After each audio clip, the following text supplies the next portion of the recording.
বান্টি না অনেক দুইটা ফুল কম নিত তেলেই তো একটা ফুল কম নিত। তা উনি বলো না যে দাবি দুবি রাখো না, 20 টাকা নাই বা কিছু গেছে গা। তারপর আবার বলে কি যে বোন আমার কাছে নাই, তুই আরো 20 টাকা আমাকে ভিক্ষা দে। আমি হলে ঠিকই দেয়া দিতাম, আমার বোন দেখা দেয় না।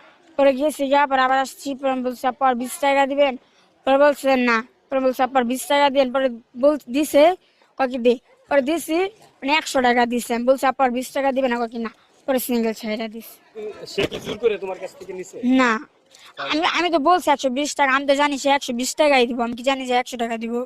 100 টাকা তুমি হাতে নিছো, নিয়ে তুমি আমি 20 টাকা হালকা চাইতাছি। হালকা হাসতাছো। হাসমু না কানমু, 5টা ফুল এক গাড়িতে বেচছে। এই 5টা ফুল বিক্রি করছো, 5টাতে তো 5টিও লাভ হয় নাই। ওখানে তোমার লাভ হয় নাই। না, ওটা তো কি নাই আসছিল। যে ভিডিওটা ভাইরাল হয়েছে সেই ভিডিওতে দেখেছি তুমি লাস্টে দিয়েই দিলা। আমি সিঙ্গেল ছাড়া আগে তুই ফুল দিছি, আমি 20 টাকা চাইতাছি, উনি দেয় নাই, আমি তো মনে করছি 120 টাকাই দিব।